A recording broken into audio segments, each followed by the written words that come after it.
Ngwame bundu ja Kongo. Ngwame bundu ja Kongo. Ngwame bundu ja Kongo. Ngwame bundu ja Kongo.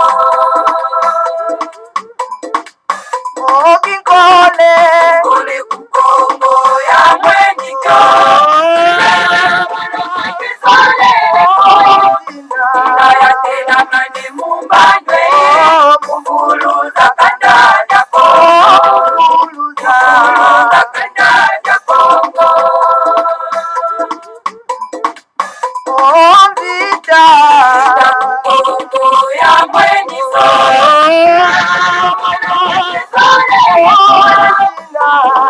Inaya mani mumbanywe. Mwana vita kukongo. Mwana vita kukongo.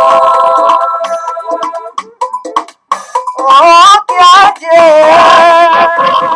Ya mwenyika. Inaya mani mumbanywe. Kanda ja Kongo. Kanda ja Kongo. Tombe Ya mwenyika.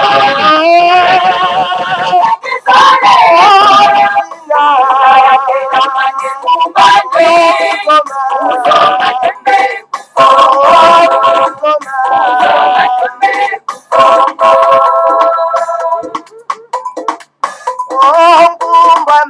Ngwame bundu ja Kongo. Ngwame bundu ja Kongo. Ngwame bundu ja Kongo. Ngwame bundu ja Kongo. Ngwame bundu ja Kongo. Ngwame bundu ja Kongo. Ngwame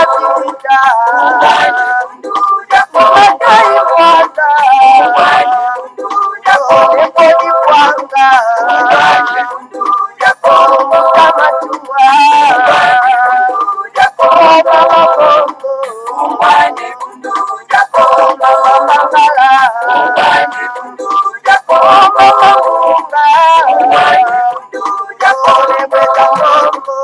Ngwame bundu ja Kongo. Ngwame bundu ja Kongo. Ngwame bundu ja Kongo. Ngwame bundu ja Kongo. Ngwame bundu ja Kongo. Ngwame bundu ja Kongo. Ngwame bundu ja Kongo.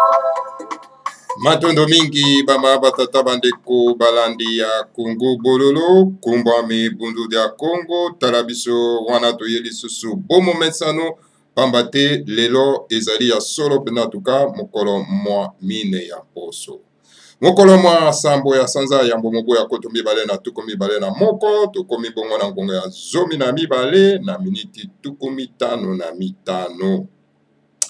En tout cas, bama batata bandeko totombeli bino mokolo molamu bayenge bambote pe balosako na bino banso ezali ba bino molobeli buta bopele bobala elingi koloba malamu koloba matono mingi na bandeko na biso bapesaka biso confiance ya kolanda Congo bololo parce que awa toza vraiment na grand éveil patriotique bama batata bandeko awa toloba ya bosembo rien que bosembo bama batata bandeko kolanda Congo bololo toatakaka esika oyo mabe ezali po ete tobimisa yango na poasa awa toyaka kosala kolomba te mpona ete tozwa mwa eloko lifuta songolo tozwa lifuta pakala te biso todefendaka la république mboka ya bana somi ya mboka ya Congo donc mboka ya bakoko na biso bama tata bandeko toza na ntina ya kolomba te esika mabe ezali toye tobimisi na poasa bama batata bandeko alanda ya Congo bololo. Lelo, en tout cas, bama batata bandeko alanda ya Congo bololo tokokenda solo pena en tout cas na mboka ya Kivu kuna na Beni bama batata bandeko esika situation ezali grave kasi avant tokenda kuna boyebaki lobi ezalaki mokolo mwa motoba esika oyo wapi kuna na États-Unis d'Amérique tina mokolo mwa lelo donc Donald Trump aza toujours koconteste baresultat ya baélection ya maponamo eyotaki koleka epa wapi bazali kopesa solo mpenza vainqueur nonce pas na moto oyo babengi solo mpenza Biden. Alors donc, partisan, il y a Donald Trump, bazala qui sera ibili, lobby na mokoloma, il y a mokoloma misato, et pas en tout cas, bango qui contester, empêcher donc la proclamation, n'est-ce pas, il y a Joe Biden comme président de la République donc des États-Unis, la République fédérale des États-Unis, donc de l'Amérique. Alors donc, parmi les manifestants, qui vraiment contrôlent, n'est-ce pas, il y a Capitole, hein, donc, si en tout cas, policier à Betaki, vraiment, Massassi, et moi, si mon corps parmi les manifestants, donc, à Koufaki, donc, la situation est vraiment grave. Voilà, ma camboytari, ma ponami, na États-Unis d'Amérique, toko s'interniser na kati wana te ba tata bande ko rande ya Congo bololo. Lelo toko kende na Beni ba tata bande ko. Et siko wapi situation ezali grave. Pendant que les politiciens bango bazako ouela na position na kati ya Kinshasa, mais bande kuna biso bazako sila solo pena na mboka ya Beni. Kuna en tout cas, ba éléments terroristes baza ko envahir village par village ko benga na solo pena ba imboka na kati ya mboka na bango. C'est-à-dire que ba éléments terroristes ya Rwanda na ba éléments terroristes ya Uganda ba koti za na kati ya mboka, donc baza ko récupérer village par village na maboko ya ba imboka pe baza ko bwaka ba population libanda. Na kati ya fortement en tout cas il y a eu 35 morts du côté, n'est-ce pas, FARDC. Donc, plusieurs blessés, alors situation est allée très, très grave. Il y a un sont plus tardé, to kokenana no soro pena to kana Beni, tozwa nano commandant moko kuna, amekana ko détailler biso nano situation ndenge nini ezali koleka kuna na mboka ya Beni. To éviter ceux qui to parvenir ko compte en contact vraiment tata bandeko kasi toyo kanano bongo to koya ko sala commentaire na kati ya siko parce que commandant alinga pesa message nini oyo alingi ko pesa na kati na Congo bololo ma tata bandeko la Congo bololo. Alors commandant na komba ba pa ya Léon to ka bandeko na biso pe oyo bazo sala effort te ya ko misunga ya ko récupérer bosomi baza toujours kolata bakomba bapa. Alors commandant wana aza ko pesa biso message. Qu'est-ce qui se passe là-bas? Alors sans plus tarder toke soro pena na Beni. Alors commandant yolobi ongo pesa soro pena message ezali nini et pas peuple congolais. Message nini ozali ko pesa pas peuple congolais mokolo malero. Olobi boni kuna pesa biso message. Peuple congolais, l'air est grave. Peuple congolais alerte. Ndenge tozali awa nazali ko banabino ezali commandant Léon ezali information ya noki kuna na Beni kuna na village ya na frontière na Uganda Loselose Nzenga Mutwanga esi Ekwei na ba Ugandais na lobi lisusu tala ndenge basoda FARDC bakufi ebele ba militaire ya FARDC bakimi abandonné poste na bango nangonga o nazali ko banabino peuple ya Congo nazali ko adresser na état-major général forces armées ya FARDC na kobanda na chef d'état-major général na kombo ya Mbala Moussès Célestin. Est-ce que yo ya solo zali chef d'état-major ou bien ça ko sakanande le lendemain matin na tuni oboye général Mbala Moussès babé ka général de général major, c'est ça non? Kombo ya munene ya pamba général major Mbala Moussès Célestin nazali koloba na yo na ngonga oyo bamboka oyo Ekwei na maboko ya ba Ugandais na ba Rwandais mosala na yo ezali nini pona kotinda bataille ya basoda bakende kobenga na banguna barebele wana bakoteli biso. Général Mbala Moussès ozali koyoka ngai na boke bilanda ngai ezali yo le commandant leyo mwana mboka solo solo breveté commando nazali koloba na yo Mbala Moussès pete wana balatisa ya lokuta balatisa pete ya munoko ya mboka na kanambe asomba yo asomba esprit na yo pona obundela mboka na yo te. Général Mbala nangonga oyo yo za chef d'état major oyebi situation ezali koleka kuna na Beni, oyebi situation ezali koleka kuna na Loselose na Mutwanga, ba mboka nyonso one kwei ba occupant ba occupé yango babomi 32 militaires na biso bakufi, FRDC bakufi, ba misusu bakimi balongwe ba déserté bazongi na kati ya centre ya Beni. Ozali wapi ozalaka na ba Motorola te ozalaka na information te ozwaka sango ya mboka wana te ya Beni te bapesaka o rapport te biro te epesaka o rapport te ezali mpasi na komona batraite lokola ba Mbala Moussès oyo. Peuple congolais yeba na butu ya lelo à partir ya 15h mboka wana nyonso ekwei na maboko ya banguna. Nde nazali kosenga kotuna Félix azali wapi oyo babengaka ye commandant suprême azali wapi? Félix ozali koyoka to ozali koyoka te?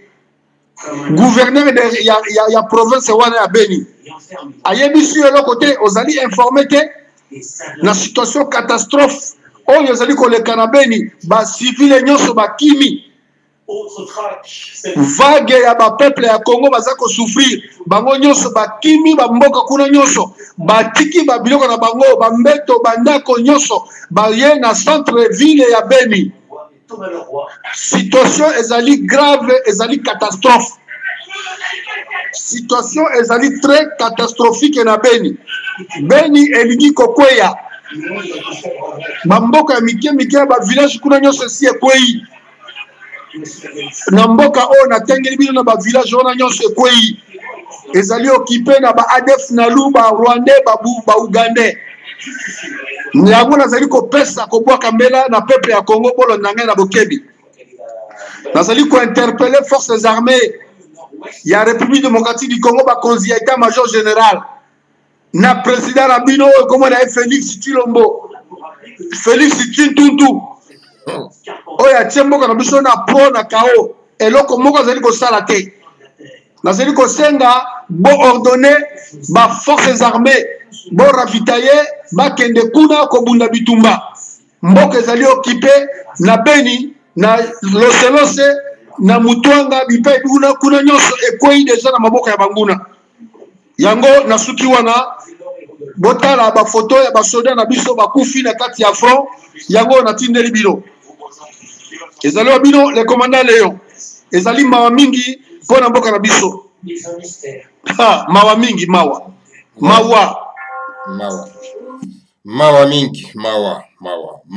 mingi ba mawa tata bande bolandi ya Congo bololo bolandi commandant donc message apesi voilà na kansi message oyo esengeli ekomi solo pena tuka na matoi ya baoyo bazana mboka mokonzi Kinshasa pendant que bino bozana distraction baza kosisa bandeko na biso kuna na Beni bino bozana na distraction bozo welela ba kanyaka ba jipe ba pesa bino ba jipe ba pesa bino ba $15,000.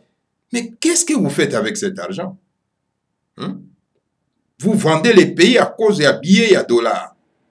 Qu'est-ce que vous faites avec cet argent? Alors, bon, moni, boyoki bino moko ma tata bandeko, ndenge bato baza kokufa na Beni. Mais sikoyo, la question nga nangena tuna. Kuna na Beni, ba occupé ba village nyonso. Mais Kasongo oyo azali na kati ya na Kinshasa, capitale, toujours kata mobilisation ya ba soldats ni ba policiers te ba se mobiliser pour que ba mata ba avion ba kenda ko combattre ba élément terroriste kuna. Question nga nazo ko tuna ka yangwana. Et je m'adresse particulièrement à Kasongo. Monsieur Kasongo, alias Silvano, je m'adresse à toi. Le Jean-Mère a béni. Quand on tue de mobiliser, n'est-ce pas, tes éléments pour aller combattre, n'est-ce pas, les éléments terroristes à béni. Ozo Zelanine, Kasongo. Hein? Mais tout le monde qui ont le 24 avril 2020, on mobilisé qui ba élément terroriste na yo o Hippolyte Kanambe le tout Rwandais mopaya na kombo ya fono Hippolyte Joseph Kabila apesa ki o mitindo na monsieur Chilombo apesa ki o mitindo o mobilisé ba élément terroriste o lati bango teni ya uniforme ya armée nationale na ya la police nationale. Pour tout simplement combien de personnes? 5000 pour kenda ko terroriser une seule personne au nom de Nemanda Semi na palais royal dans ma campagne. Tout le monde a qui? Plus de 500 chars de combat, plusieurs fusils d'assaut. Hein? Pour tout simplement ko kenda ko terroriser une seule personne au nom de Nemanda Semi. C'est la honte à toi, M. Kasongo. C'est la honte. Et pourtant, les grands maîtres de Mandassem, ils ne présentent aucun danger pour la République. Bateau Bazako présentait danger pour la République, n'a béni. Tu es incapable, M. Kasongo, de mobiliser, n'est-ce pas, le 5000 éléments terroristes nayo, au Hippolyte Kanambe, Naturo Mobapesakio, aucun nako neutraliser donc l'élément terroriste qu'on a dans la Béni. Vous êtes incapable de le faire. Mais qui était capable de faire Kinshasa? Il y a terroriser un homme paisible au nom de Nemanda Semi.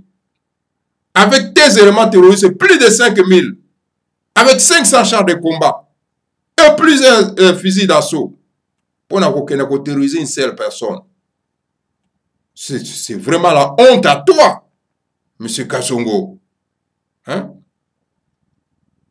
Et pourtant, les grands maîtres de Mandassem ne présentent pas un danger pour la République.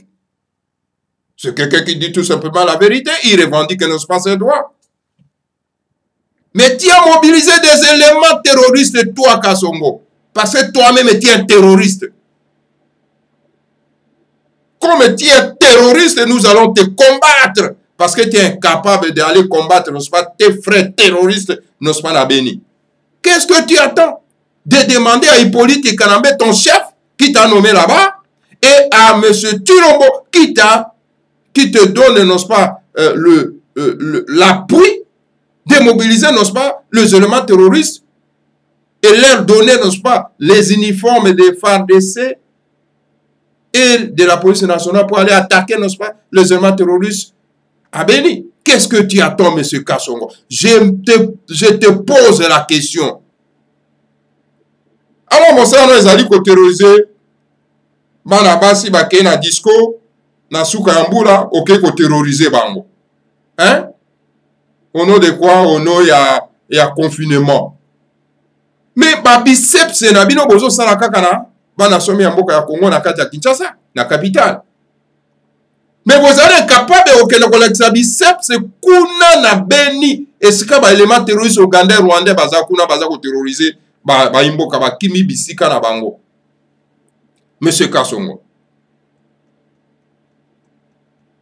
Mais vous avez mérité pendaison, Monsieur Kasongo. J'ai toujours demandé à mes frères et sœurs de la République démocratique du Congo. Bokta la moto babengi Kasongo. Il est de quelle origine? De quelle origine? Parce que tout le monde qui parle lingala, il est congolais. Non. Tout le monde qui parle swahili est congolais. Non. Pas du tout.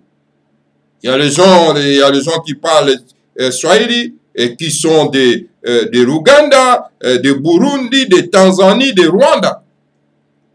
Cela ne veut pas dire que tout le monde qui parle swahili est congolais. Alors il faut vérifier ces gens-là.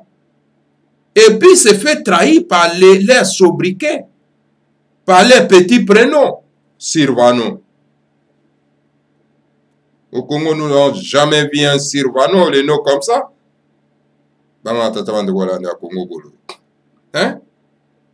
On a qui ça qui a biceps pour n'a terroriser les grands-mères de Mandasim. Mais qu'est-ce qu'on a biceps, hein? Biceps, sinon, on a ça, qu'on mobiliser les éléments terroristes, non? Mobiliser, on va attaquer sur les éléments terroristes. Ben, total. Hein? Moye, Bokoti, hein? Communiquer. Pour une seule personne. Une seule personne sans armes. Mais vous dites à mobiliser 5000 personnes, 5000 éléments terroristes. Au Latisi Bango, la tenue à uniforme national, il y a FARDC, puis il y a la police nationale. Hein? Le coup là, Mikomboso. Hein?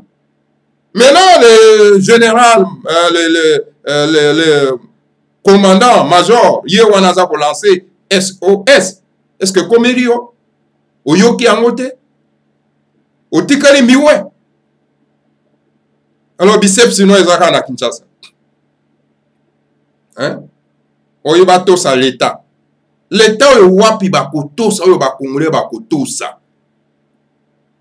Mes chers frères congolais, Bana Kinshasa. L'État, Moyini Bato, Saka été.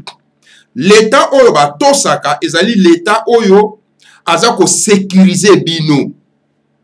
Mais l'État oyo azali na Congo azako sécuriser binoté.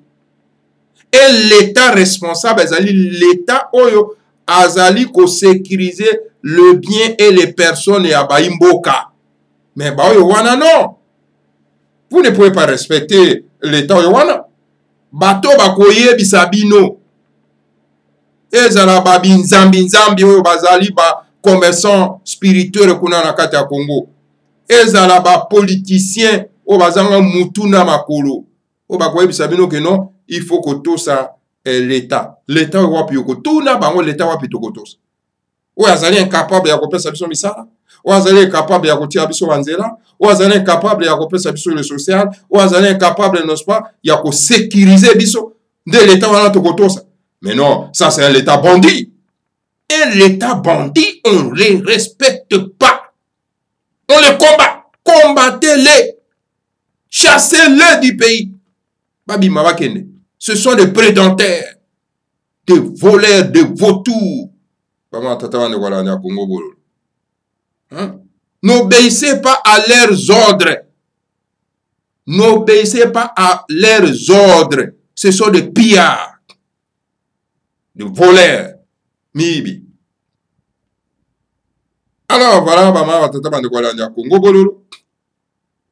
Bazo kinguya kaka ya ko kenda kuna ko sala vantard ko la qui ça a été bon voilà toke ko attaquer une personne sans arme. Bangona pe balakisi ba memie to zuye to kangiye mais bokangi ki une personne sans arme. Bokangi moto azangi mindoki. Ou asimi mindoki te.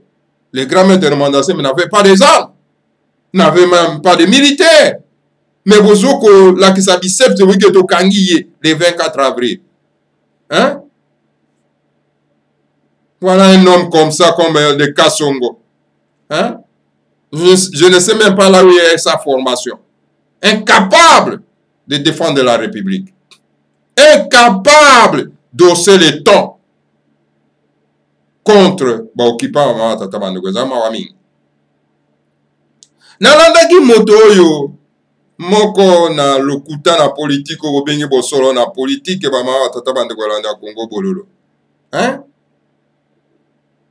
Voilà sa déclaration. Et puis alobi ki azali constitutionnaliste. Inconstitutionnaliste. Hein? Ouais, ça ko pese yana alobi que non, écoutez Congo est occupé par les Congolais. Est-ce que c'est... Voilà les gens comme ça, ils disent qu'ils sont des professeurs à l'université. Hein? Dans le droit constitutionnel. Voilà les gens comme ça. Congo est occupé par les Congolais en quoi? Mais c'est... comment on peut être vraiment ignorant, dangereux, ou bien un très très haut niveau comme ça? Congo est occupé par les Congolais. Il y a évité que Mboka est occupé, bato oyo bazo konzabiso bazabo bapaya. Donc nous sommes colonisés, dominés, occupés par la minorité de coalitions Tutsi. Aza incapable de koyeba, ou bien Aza incapable de dénoncer, ou bien c'est la peur qui le ronge. C'est la peur. C'est la peur qui le ronge. Et puis Azo c'est quoi mutu. Na bolanda ye na lokuta na politique ou bien boso na politique. Yamoto babengi mutombo alias Israël alias akola ta kombo ya mboka baninga po asa ngo publicité na mboka na ya habité que Hippolyte Kanambe mona tout Rwandais mopaya, c'est un tout Rwandais, c'est un étranger qui a menti au peuple congolais, qui a usurpé le nom des Congolais. On s'appelant donc Joseph Kabila. C'était un usurpateur, un immigré clandestin. Un amboka na biso chasse eloko pamba akomi mokonzi. Et puis akuti bazoba na kati amboka babengi ba commissaire Raïs tetira ba mata tabande kwa landa Congo bolo. Et jusqu'à présent, même à la faute à bokonzi te, les gens sont incapables. Il y a kobenga même na kombo na ye ya Hippolyte Kanambe. Il continue toujours ya kobenga na kombo ya lokuta oyo bakatanga bakenda ko pesa ya Joseph Kabila. Mais qu'est-ce qui se passe avec ce peuple-là? Qu'est-ce qui se passe? Bango va éviter que Moto Rubewa, il n'a rien à voir avec le Congo, il est en mission de son frère Kagame. Asa satellite à Kagame dans Katiamboka. Il a évité Moto Babengi Nyarugabo, il est au service non pas à Kagame. Il a évité que Moto Babengi Tango Fort à se déclarer Tango Fort dans Katiamboka parce qu'à Kouti ba faible, ba fainéant, ba paresseux. Il y a un ami Bengi à se surnommer Tango Fort. Ok, Kouneska Zagé na Ouganda, Tango faible. Il a évité que c'était un Ougandais. Il a évité Moto Babengi commandant Raos, c'était un Zambien naturalisé belge. Azosa Ramboka na Bisoni. Il a évité que c'était un étranger. Il a évité Francine Mouyumba. Nakati ya Sénat, sénatrice, Namboko Ezali a été. Chance loko pam. Hein? Pendant que Yaya Kasavubu n'est pas sénatrice, Oyatonda Mayele Peboigna, Yaza sénatricité, mais yé moi immigré clandestine, a commis sénatrice dans la Katiambo Kanabiso.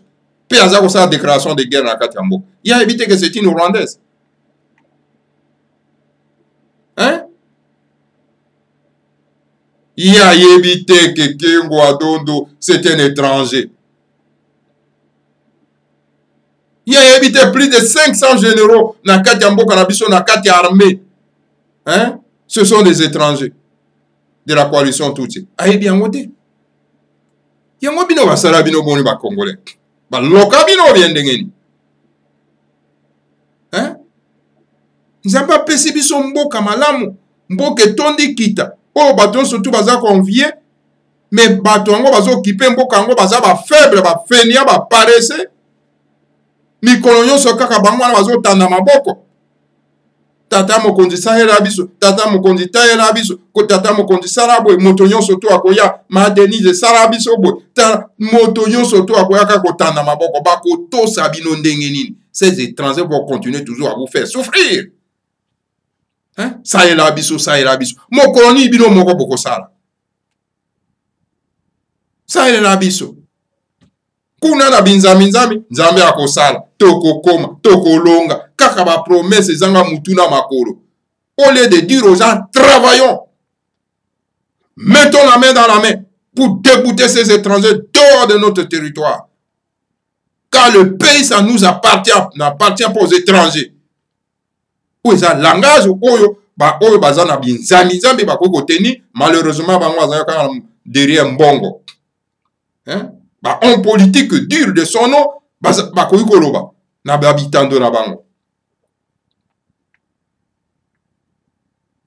Alors bato bako respecter bino comment? Bakoko na biso bazali en colère contre biso. Baza ko tangisa vraiment maya miso. Ma au peuple en ndenge nini? Hein? Un peuple paresseux. Alors tango le grand maître de Mandansé mi tout le monde nzamba ko ya ko pesa biso mate ya pote toko kako récupérer mboka na biso to simba yango biso moko mate ya ko revendiquer le droit de premier occupant pour être tout bongisa mboka. Non, au lieu d'être derrière, c'est mate ya kitoko. Ah non, il préfère toujours être derrière ba politicien ou bazanga esprit patriotique et nationaliste pur et dur. Ça ne va pas, ça ne va pas. Bako kuna biso bako arracher biso les territoires qui nous ont légués. Bape sango na bato mususu likolo ya kiféniatisme na bino bato za na Congo. Si tous les gens qui sont à Kinshasa sont des paresseux, des fainéants, des paresseux que vous êtes. Musa na bango waibika ko imba jalelo. Ta bato ko baguli. Baguli. Encore c'est un mongo. Musa na e kaka jalelo ta mutu bato ko babosembe kaka jalelo pendant que M. Chilombo ne fait absolument rien, il ne fait absolument rien et vous continuez à lui chanter jalelo. Mais comment est-ce qu'il va travailler? Il ne va pas travailler. Ça dit Bozako pesa ende bolembu pour que à travailler tandis que nous qui les combattons, nous qui les dénonçons, tous en ko fungola emiso. Tous en fungola emiso. Pour comme à la mais vous qui chantez les jalelo, vous êtes que tout simplement des foutards. Kolomba mikolo nyonso. Ouane ezali culture na bino ba mongo. Pitié de vous, maman tata bande Walanda Congo Bolo. Voilà la situation de Zanango Bama Tata Bande Walanda Congo Bolo. Bateau Bazako Mibenga ba intellectuel. Ou Bazako Sala droit. Hein? Bazane est capable de dénoncer donc hein? Occupation en Mboka Nabiso. C'est pitié. Lobi Bazala qui na coalition. Il y a Bapayawana. Babingango FCC. Obisoto Bingango Front des Congolais. Hein? Le nom va changer sous kamba comme si go na kaya inyo sucré pour ba ya ko li ya ko mela biloko ya elengi ya miel ya sukali hein biloko ya elengi ya sukali yango komona na inyo sucré yango ba ko banga meme bato balobaka bazana front parler o balobaka vérité o balingi transparence bakolinga bakota wana te entre le grand maître Mandansé bakolinga kota wana te na inyo sucré wana po balingi kaka ezala sucre po basisaka kaka bamelaka bapie bato bazali o balobaka bosembo o bazana transparence bakolingi bakota wana te. Nous allons voir maman tata bande, nous allons voir et c'est par là que nous allons vous combattre avec beaucoup d'énergie. Hein? Ils ne feront pas maman tata bande. Tarabino moko bamakesa mabundu dia Congo bakangi bango jusqu'à présent baza toujours nandolo. Tara biceps ya kasongo yango wana. Kake pa bato bazangi ba mindoki. Hein? Ba biceps ya kasongo. Kake pa bandeko na biso ba komisi bango ba kuluna. Pourquoi ils sont devenus des kuluna? C'est à cause de l'état moribond. Bandeko na biso bakomi bakulu na likolo ya l'état moribond oyo eza na kati ya mboka. Hein? Bango de bato bakomisi bango bakuluna. Soki ezalaki l'état mobongisi. Bandeko na biso bakokoma bakuluna na te bakenda koyibaka kokambiore kobomaka kopiyaka bakoki kosala yango te. Parce que baza ko reflecter bino bato bozali bakuluna en cravate. Siko yo biceps na yo kasongo et pas bandeko na biso wana oyo ba politicien ba comme si bango ba kuluna à cause ya manque ya vision à kotambusa mboka bandeko na biso ba comme na kuluna parce que bake kotanga te bake ba formation te likolo ya ba politicien oyo Et bozo kanga bango pona kotinda bango ko reléguer bango na ba province pour ba kena ko sala la formation militaire. Et ba formation militaire ba tindi bango na Katanga pona ete ba pesa ya bango et pas Hippolyte Kanambe pour sikoyo amener une guerre na kati ya Congo parce que Hippolyte Kanambe a lobikte a kozongisa Congo donc 50 ans en arrière. Mais c'est grave, Nambuko ezali aide. C'est grave. Yango mone bakangi bakuluna, kasongo bakangi bakuluna, atindi bango na Katanga pour ba ke nos formation militaire oyo bakotia bango na compte ya Hippolyte Kanambe. Voilà. Banani bakomisi bandeko na biso bakoka. Oyo tambo ya Alias Eliezer aza kokenda ko pesa kama mama wa biliokosi ya belo pona ko se prétendre que voilà naza kosunga. Hein? C'est ça, c'est ce que vous voulez. Ko comme ça bandeko na biso na niveau wana alors sikoyo pote yo kenda ko bima wana lokola mosungi. C'est l'État qui doit assumer la responsabilité, sauf que l'État y a son raison à Katamboka, assumer ses responsabilités, il y a qu'au venir en aide à nos frères, oh bango va comme si bango va clochard. Hein? Voilà les gens comme ça, maman, tata vande voilà na Congo bolo. Donc ba maké c'est mabundu dia Congo. Bazan en prison pendant que bazan a mido qui ba ça les fractions mon côté. Mais bakangi bango batie bango na ba prison. Et jusqu'à ce que baza ko privé bango ba soins médicaux. Hein? Et à ce moment-là, ba élément terroriste kuna na kati na Beni bazo massacrer bato. Kasongo bouche béante, la bouche fermée, il ne dit pas un mot.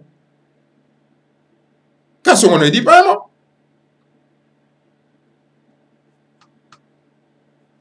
Azo fungula miso na ye wana te po atala kuna esika bandeko azo kufa na Beni. Ah, c'est vraiment pitié kozana bato andengo na kati ya mboka mwa tata bano. Et le journaliste, au lieu d'attaquer ce monsieur par la parole, il n'attaque pas. Comment il va journaliste ou nyoso yo baza na Congo? Eza ba journaliste moko corrompi. Comment il te bango surtout ba koti na groupe riposte. Soko moni kaka journaliste aza kolobaka makambo ya riposte awa na kati na ba ngunduka na bango, c'est-à-dire aza na groupe ya riposte. Azo zwa mbongo. Il bénéficie de l'argent. Na biso wa ma tata bano. Bato wana ozoma. O nyonso baza kolobaka makambo ya riposte. Yawo bazu nyonso bazo kolobaka makambo ya bokono. Ils sont financés. C'est un groupe de bandits, de journalistes, des bandits. Soko yoki kaka bango kaka soki baza ko na télévision na bango bazolo ba siko na maboko saraboye bokone ezali etc. C'est-à-dire que financé azo zambon. Hein? Azo zambon. Alors il faut ça à Moussalawa. Ce sont des criminels bama tata de Kolanda Congo bolo. Des criminels comme ça. Mouton soto inga sala mbongo na yi. Au détriment à peuple na biso ama tata bana.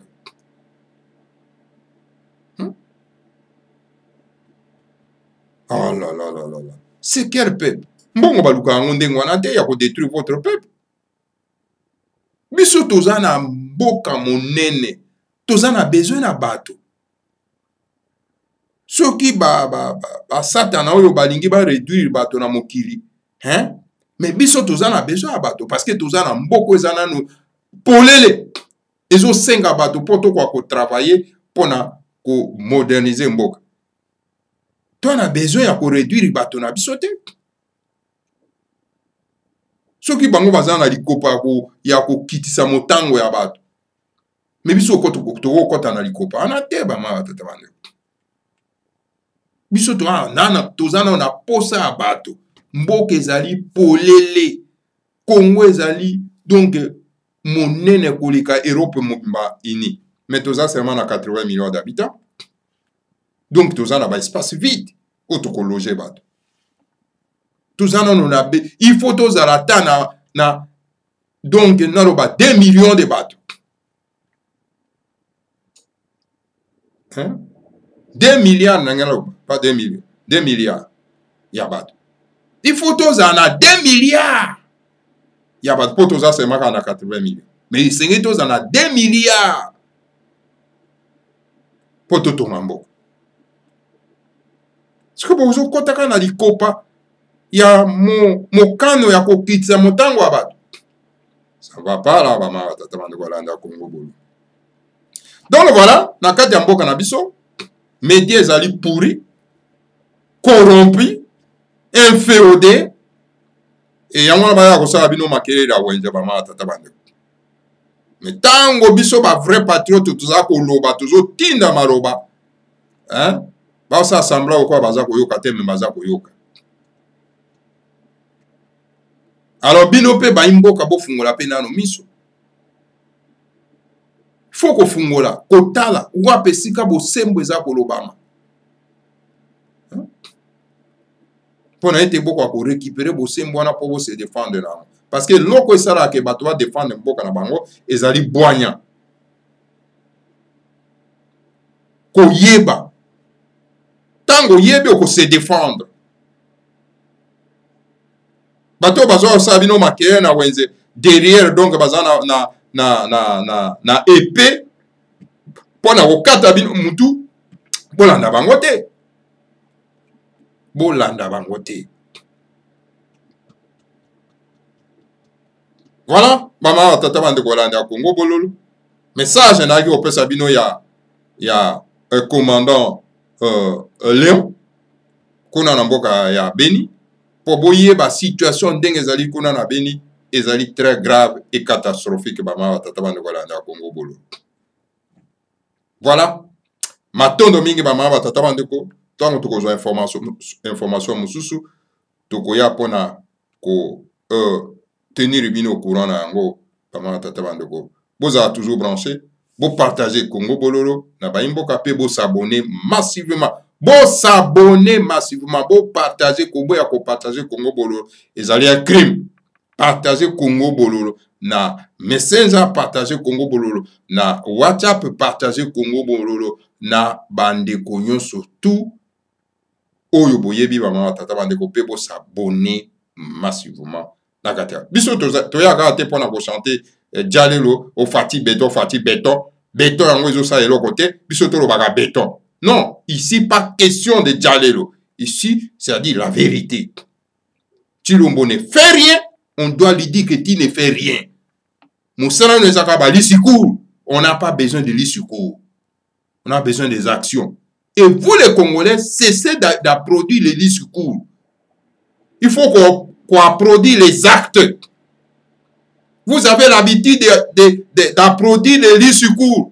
Qu'on produise ça, il faut qu'on produise les actes. Mbokezo kufa bino kaka ko produire ba discours. Mbokezo ko kufa bino kaka ko senga. Lo mokonzi ya mboka asalela biso mokonzi ya mboka asalela bino akosalela bino mokone akosalela bino te. Il n'est pas là pour akosalela bino akosalela bino soki boza makasi soki boza ko revendiquer ba droit na bino. Hein? Non, bobi mana immobilisme wanako. Voilà bama tata bande kolanda Congo bololo. Que le Seigneur à Congo vous bénisse tous. Bénisse le mandat Semi et bénisse la République fédérale du Congo.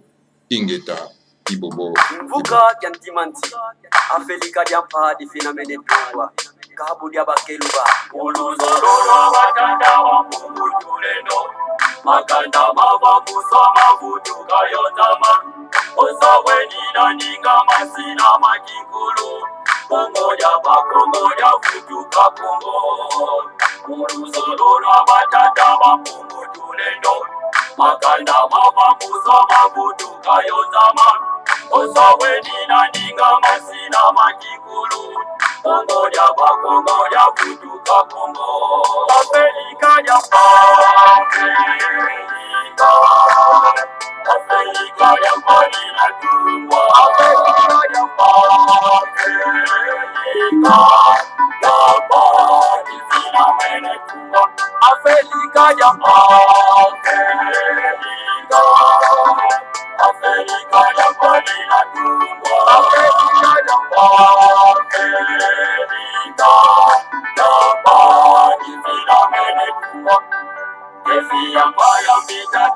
Mana kukongo Ipanza kya Kongo ye kivuka kya timanzi Devi ya paya mbita keti mana kukongo Kongo ya bakongo ya futuka Kongo Devi ya paya mbita keti mana kukongo Ipanza kya Kongo ye kivuka kya timanzi Devi ya paya mbita keti mana kukongo Kongo ya bakongo ya futuka Kongo Afrika ya Afrika ya Marina Tumbo Afrika ya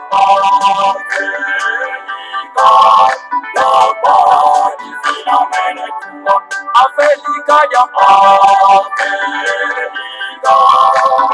Afrika ya Marina Tumbo Afrika ya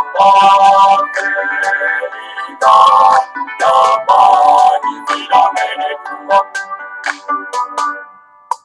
Zakuza kuna tatu zazo zina katulwa Ulu solo la batata makungu tuleno Sikumi azoneza kwanza zina tungwa Yefuka na mukifuka jantimati Zakuza kuna tatu zazo zina katulwa Ulu solo la batata makungu tuleno Sikumi azoneza kwanza zina tungwa Yefuka na mukifuka jantimati Afrika ya Afrika ya Marina Tumbo Afrika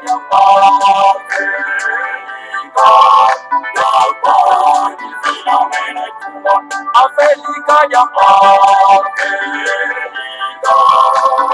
Afrika ya Marina Tumbo Afrika ya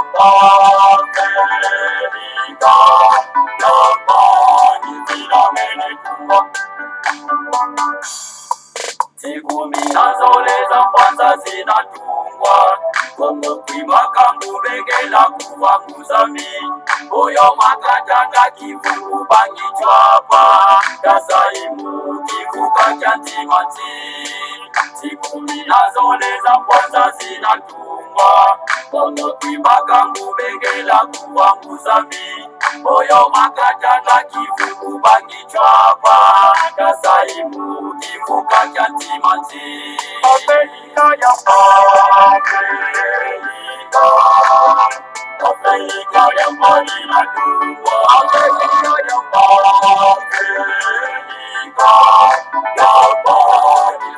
Mene Tumbo Afrika ya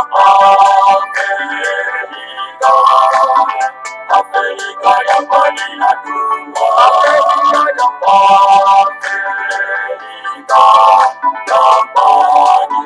Mene Tumbo